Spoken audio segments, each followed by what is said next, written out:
মাত্র 10 বছর বয়সেই পর্যটকদের কাছে আকর্ষণের কেন্দ্রবিন্দুতে পৌঁছেছিল জলপাইগুড়ি ডুয়ার্সের গোসাইঘাট ইকো পার্ক। ভৌগোলিক অবস্থানের সুবাদে পরিযায়ী পাখিদেরও নিশ্চিন্ত আস্তানা হয়ে উঠেছিল এই ইকো পার্কটি। কিন্তু কর্মীর অভাব এবং দুষ্কৃতী দৌরাত্মে বন্ধ হয়ে যায় গোসাইঘাট ইকো পার্ক। সময় কলকাতার পর্দায় সে খবর তুলে ধরা হয়েছিল। উদ্বোধনের পর থেকেই পর্যটকদের ঢল নামে গোসাইঘাটে, কিন্তু নজরদারির অভাবে পরিযায়ীদের উত্তক্ত করতে থাকে পর্যটক বা আশপাশ থেকে আসা এলাকার মানুষজন। হয়রানি থেকে শুরু করে গুলতে দিয়ে বা পাখি শিকার কোনোটাই বাদ ছিল না ইকো পার্কে। ফলে কমতে থাকে পরিযায়ীদের সংখ্যাও। রেহাই পায়নি জলাশয়ের পাশে থাকা দুটি ওয়াচ টাওয়ারও। বাধ্য হয়ে জলাশয়ে পর্যটকদের প্রবেশ এবং ইকো পার্ক বন্ধ করে দেয় বন দফতর। বারবার সময় কলকাতার পর্দায় তুলে ধরা হয়েছিল সে খবর, তবে বছরের শুরুতেই মিলল সুখবর। সময় কলকাতার খবরের ছেড়েই শেষ পর্যন্ত পর্যটকদের জন্য খুলে দেওয়া হলো ডুয়ার্সের গোসাইঘাট ইকো পার্ক।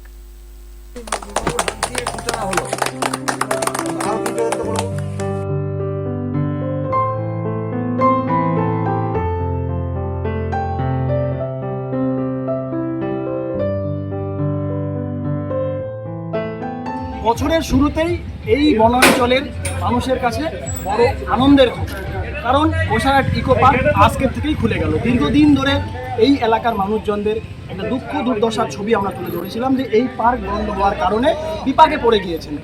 এই পার্ক আজ থেকে খুলে দেওয়া হলো সরকারিভাবে।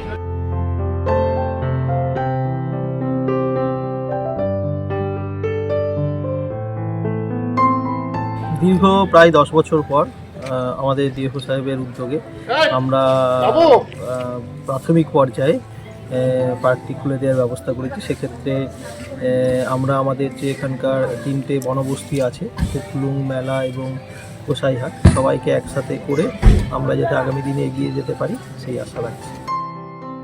না, আজকের দিনটাকে আমি খুব একটা আমাদের কাছে স্মরণীয় হয়ে থাকবে, কারণ দীর্ঘদিনের একটা দাবি ছিল আমাদের। ইকো পার্কটা যখন খোলা ছিল তখন কিন্তু আমাদের এখানকার যারা বেকার ছেলে তাদের একটা কর্মসংস্থান, যা এসএসজি মহিলাদের একটা দোকানপাট করে তারা কিন্তু নিজের পায়ে তথা নিজের ফ্যামিলি একটা স্বনির্ভর করার একটা তাদের চেষ্টা ছিল।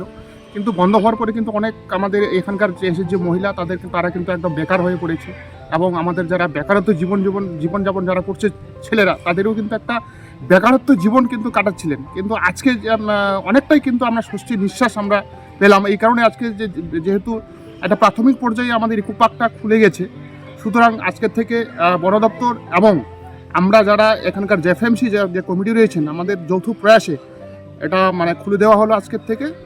আর পরবর্তীতে আমাদের বিভিন্ন রকম পরিকল্পনা রয়েছে যে ভিতরে আজকে তো এলাও আমরা করতে পারছি না, কারণ নিরাপত্তার খামতি রয়েছে, নিরাপত্তার ব্যবস্থা করতে হবে প্রথমত।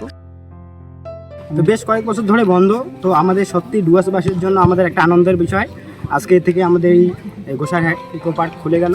তো এখন আরও সবাই আমরা আহ্বান করব যেখানে আরও বেশি সংখ্যক আসুক মানুষ।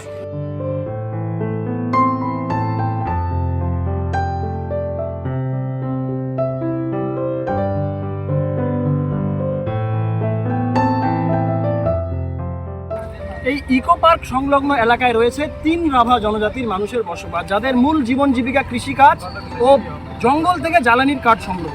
কার্যত এই পার্ক খুলে যাওয়ায় পিছনে ছবিটা যেমন দেখা যাচ্ছে, কর্মসংস্থান বের হয়ে গিয়েছে। অর্থাৎ পার্ক খোলায় মানুষের যেমন ঢল নামছে, পাশাপাশি এই বনবস্তির মানুষদের একটা রুটি রোজগারের দিন কিন্তু আজকের থেকেই শুরু হয়ে গেল। জলপাইগুড়ি বন বিভাগের মোড়াঘাট রেঞ্জ থেকে ক্যামেরা আর্থিক দত্তের সঙ্গে সানি, সময় কলকাতা।